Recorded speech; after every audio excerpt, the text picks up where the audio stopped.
بسم الله الرحمن الرحيم.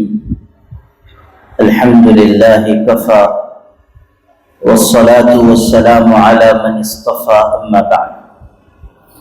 أعوذ بالله من الشيطان الرجيم. بسم الله الرحمن الرحيم.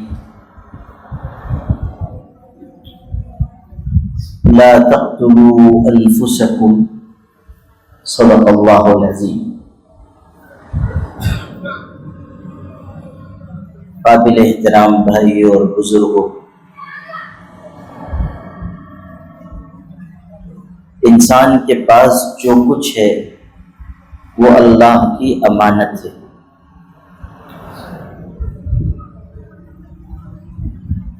ہمیں جو کچھ نعمت ملی ہے وہ اللہ کی دی ہوئی. انسان کا جسم بھی اللہ تعالی کی دی ہوئی امانت ہے. اللہ نے انسان کو بہترین سانچے میں ڈھال کر پیدا کیا. لقد خلقنا الانسان فی احسن تقویم. ہم نے انسان کو بہترین سانچے میں ڈھال کر پیدا کیا. آپ دیکھیں انسان کے جسم کتنا خوبصورت ہے، کتنا کارآمد ہے. جو انسان کے جسم کے حصے ہیں وہ کتنی خوبصورتی، مہارت اور بہترین کاریگری کے ساتھ بنائے گئے. انسان کی آنکھ خدا نخواستہ ناکارہ ہو جائے یا اس میں کوئی خلل آ جائے، دنیا اتنی ترقی کرنے کے باوجود انسان کو اس کی آنکھ نہیں دے سکتی. کسی کی بینائی چلی جائے دوبارہ پھر روشنی لوٹ کر نہیں آتی.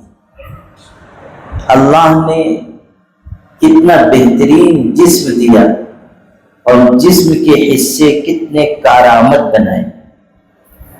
یہ اللہ کی تخلیق ہے. اللہ کی تخلیق ہے، یعنی اللہ نے پیدا کیا. اور قرآن پاک میں ہے ھذا خلق اللہ، یہ اللہ کی تخلیق ہے. تم دنیا کے لوگوں یا دنیا کے مختلف جھوٹے خداؤں کی کوئی تخلیق لا کر دکھاؤ. ہے کسی کے پاس ایسی طاقت جو اللہ کے پاس ہے کوئی ایسا پیدا کرنے والا جیسا پیدا کرنے والا اللہ ہے. تو یہ جو ہمارا جسم ہے، ہمارا بدن ہے، یہ اللہ کی امانت ہے. اس جسم کو اللہ تعالیٰ کے حکم کے مطابق استعمال کرنا ہے اور اس جسم کو جو چیزیں نقصان پہنچانے والی ہیں ان سے اپنے آپ کو بچانا ہے. قرآن پاک میں ہے لا تلقوا بأیدیکم الی التہلکہ، اپنے ہاتھوں اپنی جان کو ہلاکت میں مت ڈالو. اپنے ہاتھوں سے اپنی مصیبت مت خریدو. اپنے ہاتھ سے اپنی جان کی آفت مول نہ لو. ایک دوسرے مقام پر ہے اپنے آپ کو ہلاک مت کرو. لا تقتلوا انفسکم، اپنے آپ کو ہلاک مت کرو. جسم ہمارا نہیں ہے کہ ہم اس کے ساتھ جو چاہیں سلوک کریں.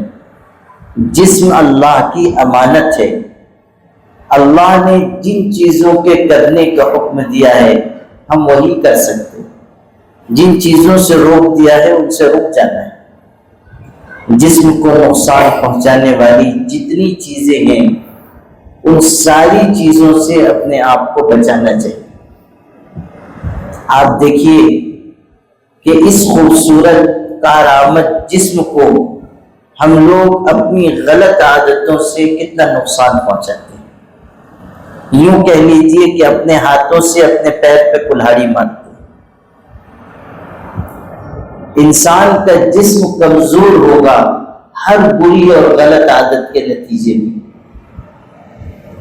یہاں ٹھہر کر آپ کو حضرت عبداللہ ابن عباس رضی اللہ عنہما کا ایک ارشاد سناتا.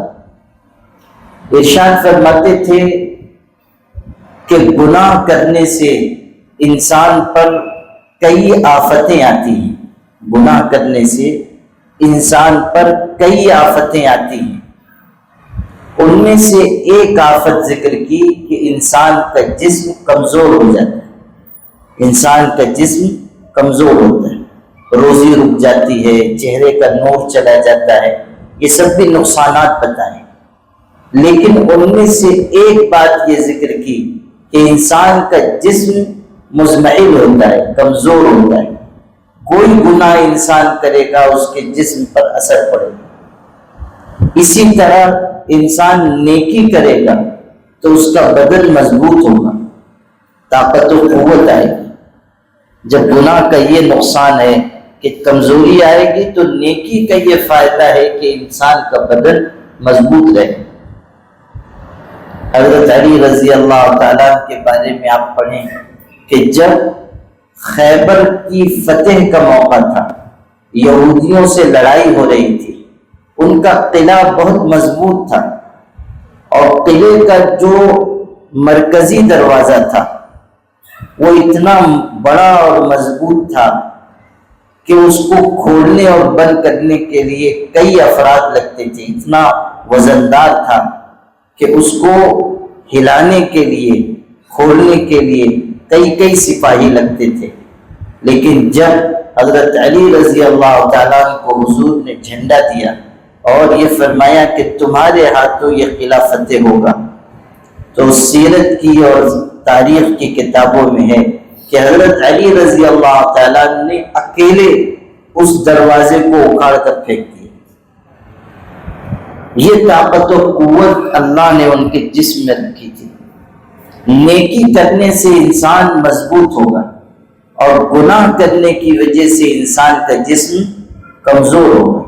حضرت عبداللہ ابن عباس رضی اللہ عنہما کا یہ ارشاد ہے۔ اب آپ دیکھیے کہ ہمارے سماج اور معاشرے میں آج کتنے ایسے گناہ ہیں جن کو لوگوں نے اختیار کر رکھا ہے، جس کی وجہ سے ان کا جسم بھی کمزور ہو رہا ہے، ان کا دین بھی خراب ہو رہا ہے، اللہ کے یہاں ناپسندیدگی بھی ہے، گھر والے بھی پریشان ہیں۔ ہمارے سماج اور معاشرے میں آپ دیکھیں گے نشے کی لت لوگوں میں عام ہو رہی ہے۔ ہمارے نوجوان جن کو ہمارا مستقبل کہا جاتا ہے، کسی بھی قوم کا سرمایہ کہا جاتا ہے، آپ دیکھیں گے کہ ان کو نشے کی عادت ہو رہی ہے۔ پہلے صرف لوگ شراب کا نشہ کرتے تھے، اب تو نہ جانے کتنے نشے نکل گئے ہیں۔ لوگ گولی دواؤں کے ذریعے نشہ کر رہے ہیں، حد ہو گئی سلیشن سونگھ کر نشہ کر رہے ہیں، ڈیزل پٹرول سونگھ کر نشہ کر رہے ہیں۔ اور نشہ صرف یہ نہیں ہے، یہ جو لوگ بیڑی پیتے ہیں، سگریٹ پیتے ہیں، جو گٹکا کھاتے ہیں، یہ بھی نشہ ہے۔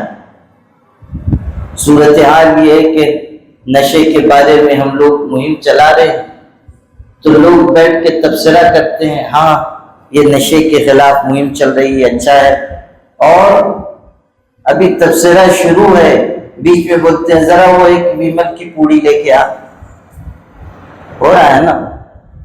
تو آپ کیا کر رہے ہیں؟ جس کو آپ کہہ رہے ہیں کہ نشہ ہے، نشہ رکنا چاہیے، آپ جو کر رہے ہیں وہ کیا ہے؟ یہ جو گٹکا کھا رہے ہیں یہ بھی تو بہت خطرناک چیز ہے۔ ہمارے شہر کے کتنے نامی گرامی لوگ اسی گٹکے کی وجہ سے کینسر کا شکار ہوئے، انتقال ہو گئے۔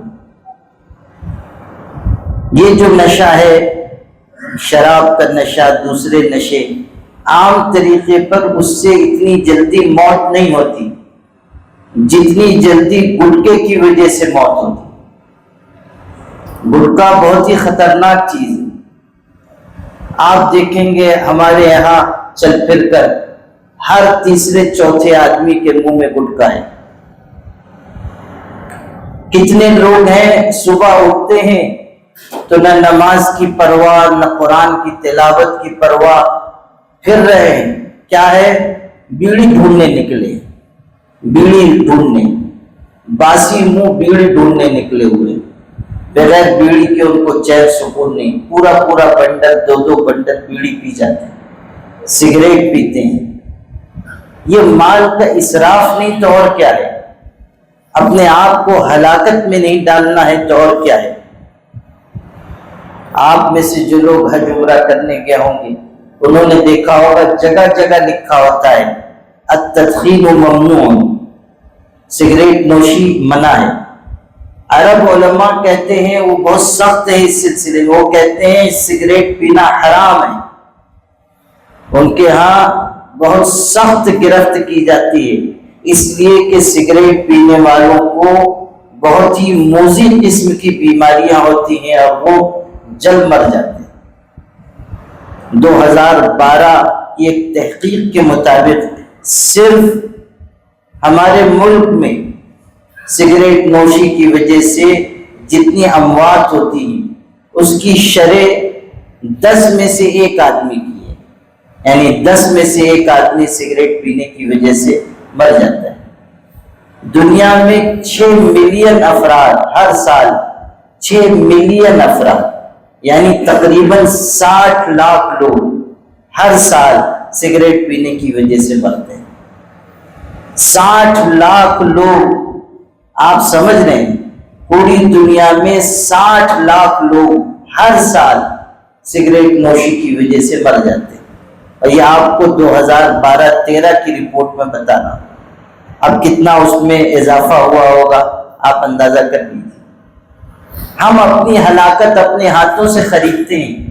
آپ نے دنیا میں کوئی آدمی نہیں دیکھا ہوگا جو اپنی موت خود سے خریدتا ہو، لیکن ہم ہیں جو اپنی موت اپنے ہاتھوں سے خریدتے ہیں، پیسے دے کر خریدتے ہیں۔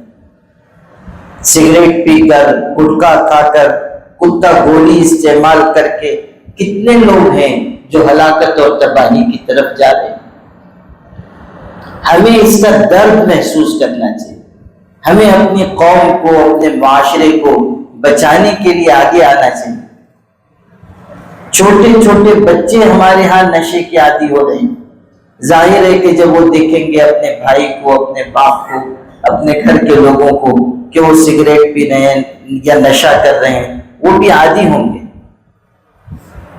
ہمارے ہاں معاد ملت کے قریب ایک آبادی میں 6-7 سال کا بچہ، عمر کیا ہوتی ہے 6 سال 7 سال عمر کیا ہوتی ہے، لیکن اس عمر کا بچہ وہ سلیشن کے ذریعے نشہ کر رہا تھا۔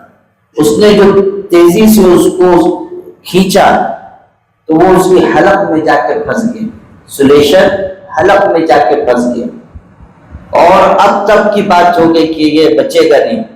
اس کو بھاگم بھاگ اورنگ آباد لے کر گئے، 1 مہینے تک ایڈمٹ رہا، اللہ نے زندگی رکھی تھی، بچ گیا۔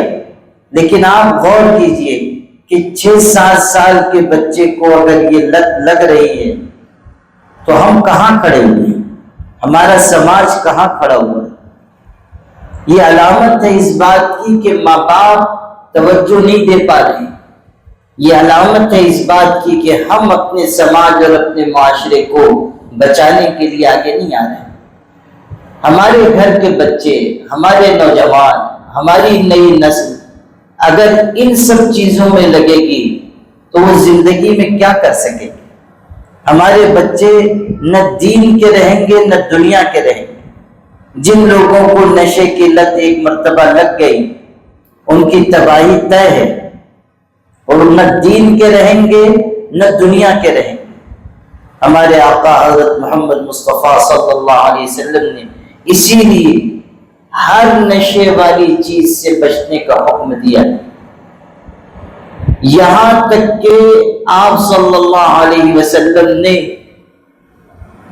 جن برتنوں میں شراب پی جاتی تھی کسی اور کام کے لیے بھی ان کو استعمال کی اجازت نہیں دی۔ کیوں؟ تاکہ نشے کے قریب بھی کوئی نہ جائے۔ مدینہ پاک میں جب شراب کی حرمت آئی، صحابہ کرام کس قدر شراب کے عادی تھے زمانے جاہلیت، ظاہر ہے جو زمانہ جاہلیت کا تھا، کفر کا تھا، اس میں شراب پی جاتی تھی۔ وہ لوگ جو بعد میں پوری انسانیت کے لیے نمونہ بنے، وہ بھی شراب پیتے تھے، لیکن جب اللہ کا حکم آیا کہ شراب حرام ہے تو ان کی اطاعت دیکھیے، ان کا اللہ پر یقین دیکھیے، ان کا حضور پاک صلی اللہ علیہ وسلم پر اعتماد دیکھیے، حضور سے محبت دیکھیے۔ ایک حکم آیا کہ شراب منع، انہوں نے شراب جتنی پاس میں تھی وہ سب بہا دی، یہاں تک کہ مدینے کی گلیوں میں شراب بہنے لگی۔ ایک حکم آیا کہ شراب حرام ہے۔ آج علماء آپ سے کہہ رہے ہیں کہ یہ سب عادتیں غلط ہیں، نشہ حرام ہے، آپ بھی جان رہے ہیں کہ نشہ غلط ہے، نقصان دہ ہے، لیکن رکنے کے لیے لوگ تیار نہیں۔ اور مال کی حرص میں، مال کے لالچ میں ہمارے ہی سماج اور معاشرے کے لوگ نشہ بیچ رہے ہیں، نشے کو عام کر رہے ہیں۔ یہ جو کتا بولی جس کو کہتے ہیں، ہمارے معاشرے میں لا کر ہمارے محلوں میں بیچنے والے کوئی غیر مسلم لوگ نہیں ہیں، ہندو نہیں ہیں، RSS BJP کے لوگ نہیں ہیں، سب ہمارے مسلمان بھائی ہیں۔ جان بوجھ کر، سمجھ کر کہ اس کی وجہ سے نسل تباہ ہو رہی ہے، ہمارے نوجوان تباہ ہو رہے ہیں، بیچ رہے ہیں۔ اور ہمارے سماج میں برائی کو برا کہنے سے رکنے کا یہ مزاج بن گیا ہے کہ معلوم ہے کہ اس محلے میں یہ شخص غلط کر رہا ہے، لیکن ہم اس کے بارے میں کچھ بولنے کے لیے تیار نہیں ہیں، ہم اس کو روکنے کے لیے تیار نہیں ہیں۔ ہم دیکھ رہے ہیں کہ یہ شخص غلط راستے پر خود بھی جا رہا ہے اور بچوں کو بھی تباہ کر رہا ہے، لیکن ہم نہیں بولتے۔ ہمارا یہ ذہن ہے کہ ہم کیوں کسی کے معاملے میں پڑیں، یہ مزاج مسلمان کا نہیں ہے، یہ مزاج مسلمانوں کا، ہمارا آپ کا نہیں ہے۔ برائی کو برا کہنا، برائی کو طاقت سے روکنا، یا نچلے درجے میں کم سے کم برائی کو غلط کہنا مسلمان کا طریقہ ہے۔ ہمارے نہ روکنے ٹوکنے کی وجہ سے غلط قسم کے لوگوں کی ہمت بڑھ رہی ہے، ناجائز کاروبار کرنے والوں کی ہمت بڑھ رہی ہے، ناجائز کام کروانے والی عورتوں کی کثرت ہو رہی ہے۔ کتنے محلوں سے ابھی یہ مہم شروع ہے، کتنے محلوں سے لوگ آ رہے ہیں کہ ہمارے فلاں محلے میں فلاں عورت ہے، وہ غلط کام کرتی ہے، اور فلاں ہے اور فلاں ہے، شکایت لے کے آ رہے ہیں۔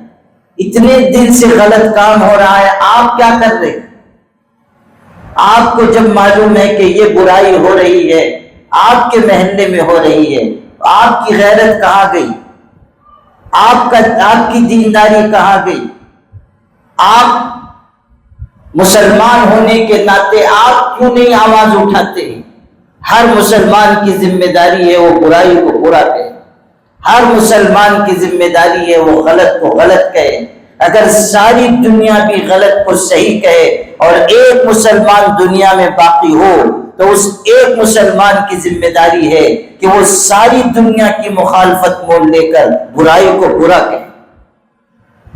اگر کائنات میں ایک شخص بھی مومن ہے تو اس کی ذمہ داری ہے کہ وہ غلط کو غلط کہے۔ نبی کریم صلی اللہ علیہ وسلم نے ارشاد فرمایا تھا، تم میں سے جو برائی کو دیکھے اپنے ہاتھ سے روک دے، یعنی طاقت استعمال کرے۔ اگر نہیں کر سکتا زبان سے کہے کہ غلط ہو رہا ہے، اگر اتنا بھی نہیں کر سکتا دل سے جانے کہ یہ برا کام ہے، یہ آخری درجہ ہے۔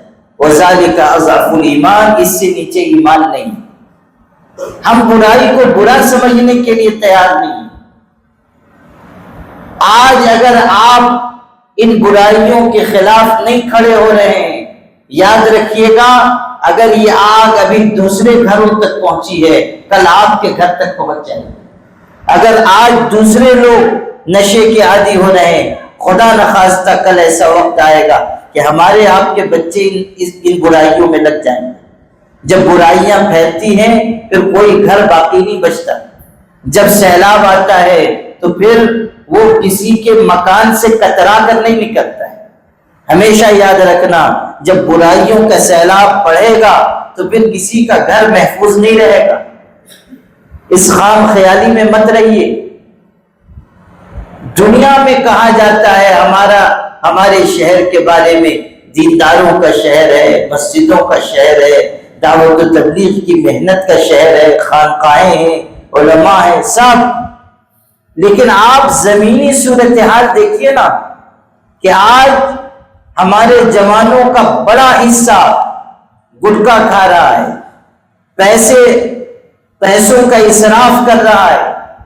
ہمارے چھوٹے چھوٹے بچے وہ گناہ کے عادی ہو رہے ہیں، بے حیائی بڑھ رہی ہے، خودکشی بڑھ رہی ہے۔ کبھی ہمارے شہر میں قتل کی اتنی وارداتیں نہیں ہوتی تھی جتنی اب ہو رہی ہیں۔ امن و امان کی صورتحال خراب ہوتی جا رہی ہے، عورتیں تک نشے میں پڑ رہی ہیں۔ وہ ادھر کنارے کے علاقے کے کوسمبا روڈ کے علاقے کے لوگوں نے بتایا جہاں مخلوط آبادی ہے، مسلمان اور غیر مسلم ساتھ ساتھ رہ رہے ہیں، وہاں مسلمان عورتیں آپ دیکھ کر پہچان نہیں سکتے کہ یہ مسلمان عورتیں ہیں، شراب پی رہی ہیں۔ آپ اطمینان میں ہیں کہ ہم دینداروں کے شہر میں، ہماری مسجدوں میں نمازی ہیں۔ ہمارے شہر کی بات بتا رہا ہوں، عورتیں شراب پی رہی ہیں، عورتیں نشہ کر رہی ہیں۔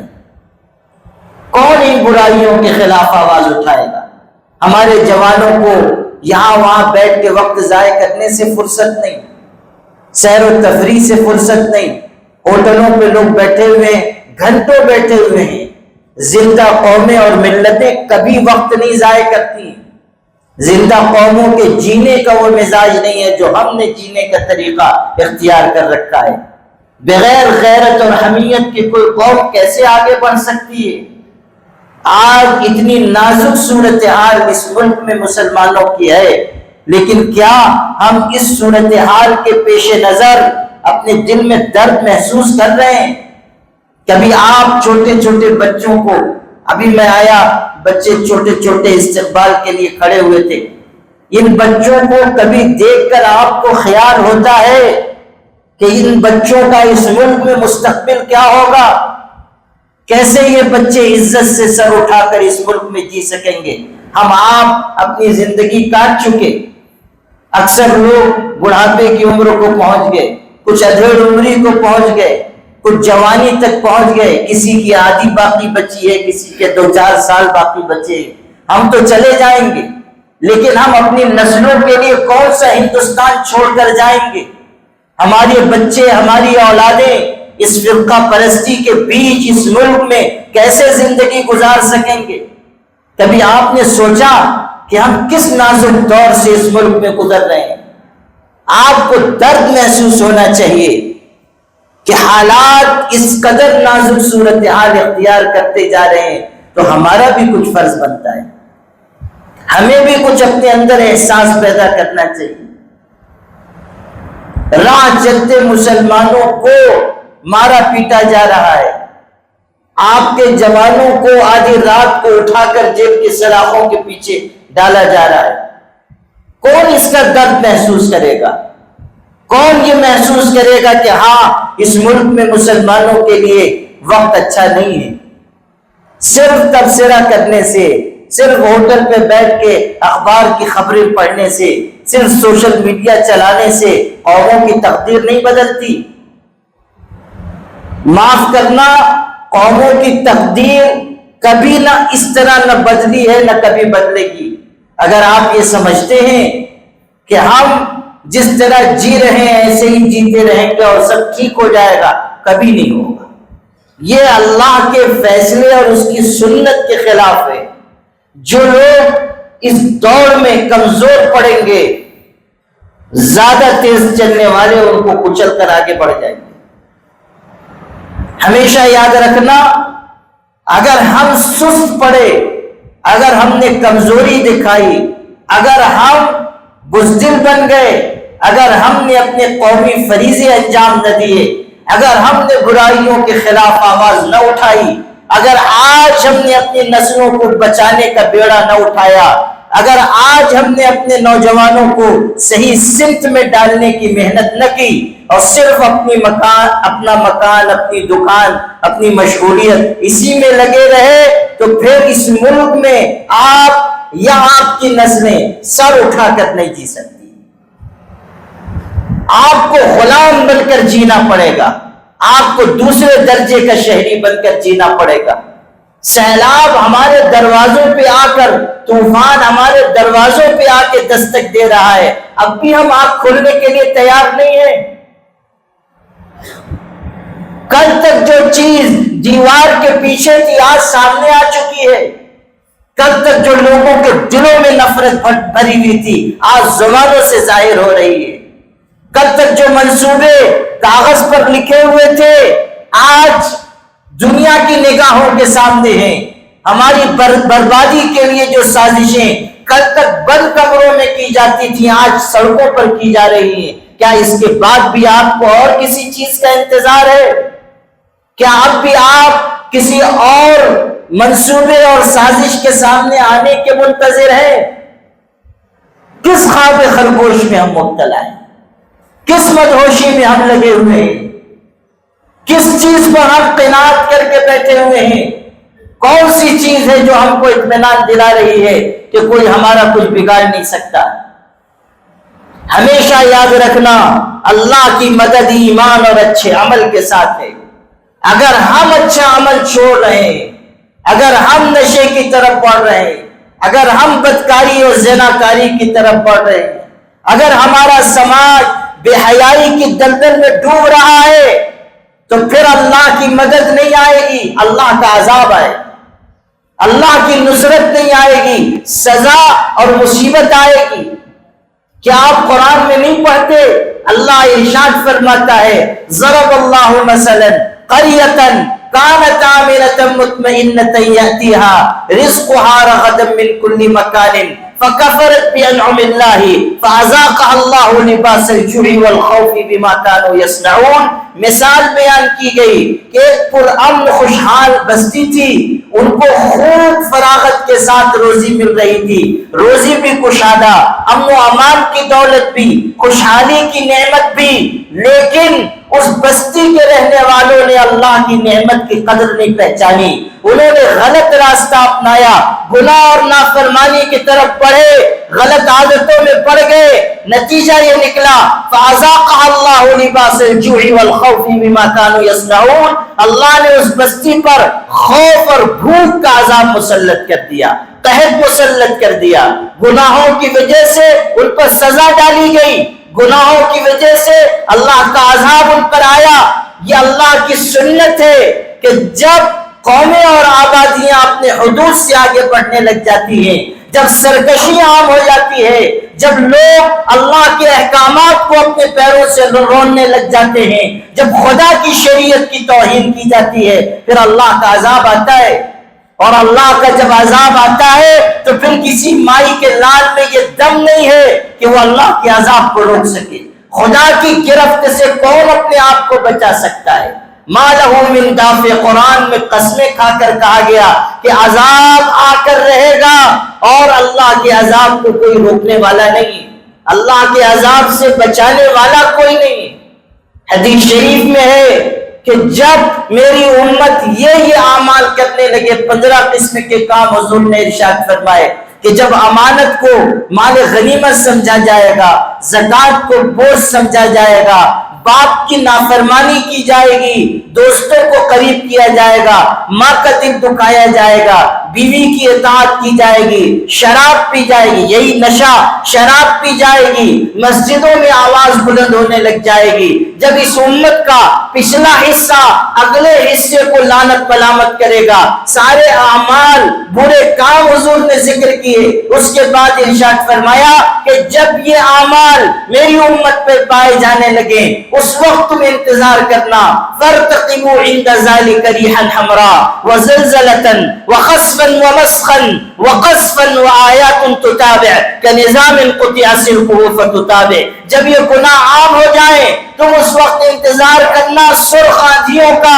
انتظار کرنا زلزلے کا، انتظار کرنا زمین میں دھسائے جانے کا، انتظار کرنا آسمان سے پتھروں کی بارش کا، انتظار کرنا شکلوں اور صورتوں کے بندروں اور خنزیروں کی شکل میں تبدیل کیے جانے کا، وہ آیات تتابع کنظام قطع سلکہ فتتابع، اور اس وقت آسمان سے پے در پے اللہ کا عذاب اس طرح اترے گا جس طرح تسبیح ٹوٹ جاتی ہے تو اس کے دانے پر دانہ گرتا ہے، یعنی اگر کوئی تسبیح ٹوٹ جائے تو جس طرح ایک کے بعد ایک دانہ گرتا ہے، اللہ کا عذاب بھی ایک کے بعد ایک آئے گا، اللہ کا عذاب مسلسل آئے گا، اللہ کے عذاب میں کوئی رکاوٹ نہیں ہوگی، کوئی تاخیر نہیں ہوگی۔ ان عذاب ربک لواقع ما له من دافع، پروردگار کا عذاب آ کر رہے گا، کوئی روک نہیں سکتا۔ بہت ضرورت ہے میرے بھائیوں کہ ہم سب گناہ سے توبہ کریں، ہر بری عادت کو چھوڑ دیں، سگریٹ ہو، نشے کی کوئی چیز ہو، بے حیائی کا کوئی کام ہو، اس سے سچی توبہ کریں اور اللہ کے آگے ندامت اور پشیمانی کا اظہار کریں، اور پھر اپنی ملت کو بچانے کے لیے ہم آگے آئیں۔ یہ ہمارے نوجوان جو بڑی تعداد میں یہاں ہیں، آپ کی ذمہ داری ہے کہ آپ اپنے سماج اور معاشرے کی حفاظت کے لیے آگے آئیں، آپ اپنے ساتھیوں کو سمجھائیں، آپ اپنے سے کم عمر بچوں کے اوپر نگاہ رکھیں کہ وہ غلط سمت میں تو نہیں جا رہے ہیں، آپ اپنے محلے کو دیکھیں کہ کہیں کوئی برا کام تو نہیں ہو رہا ہے، کہیں کوئی گناہ کا کام تو نہیں ہو رہا ہے، کہیں کوئی غلط بات تو وجود میں نہیں آ رہی ہے۔ آپ کی ذمہ داری ہے کہ آپ حق کے علم بردار، نیکیوں کو پھیلانے والے اور برائیوں کو روکنے والے بنے۔ ہمیں بہترین امت اسی لیے کہا گیا تھا کہ ہم بھلائی کی طرف دعوت دیں اور برائی سے روکنے کی کوشش کریں اور اللہ پر یقین اور ایمان کا اظہار کریں، اسی لیے ہمیں بہترین امت کہا گیا۔ بہترین امت ہم اس لیے ہیں کہ ہم نیکیوں کے علم بردار ہیں اور دنیا میں ہم برائیوں کو مٹانے والے ہیں۔ اگر ہم اپنے ان اچھے اعمال سے رک جائیں گے، ہم بہترین امت کیسے باقی رہیں گے؟ اگر ہم خود گناہوں کے دلدل میں ڈوبنے لگ جائیں، بہترین امت ہم کیسے باقی رہیں گے؟ اس لیے میرے بھائیوں، پورے شہر میں ہم کو مل جل کر ایک فضا بنانی چاہیے کہ نشہ رک جائے، قتل اور خودکشی کی وارداتیں رکیں، زناکاری پر روک لگے، بے حیائی کا کوئی کام ہمارے سماج اور معاشرے میں نہ ہو، اور یہ جو ایک عام وبا نشے کی چل پڑی ہے جو ہماری نسلوں کو تباہ کر رہی ہے، جس سے ہمارا سماج اور معاشرہ گناہ کے دلدل میں جا رہا ہے، ہمیں اس برائی کو، اس وبا کو روکنے کے لیے بھی اپنی ساری طاقت لگا دینی چاہیے۔ اسی لیے میں نے اپنے ادارے کی جانب سے پورے شہر میں ایک مہم ان برائیوں کے خلاف چلائی ہے۔ اللہ کا کرم ہے، اچھے نتائج آ رہے ہیں، لیکن آپ کی ذمہ داری ہے کہ آپ بھی اس کا حصہ بنیں اور سب سے پہلے اپنا محاسبہ کریں، سب سے پہلے اپنا جائزہ لیں، سب سے پہلے اپنے آپ کو تبدیل کرنے کی کوشش کریں، پھر آپ سماج اور معاشرے کے لیے محنت میں لگیں، اس سے اچھے اور بہترین نتائج سامنے آئیں گے۔ وآخر دعوانا الحمدللہ رب العالمین۔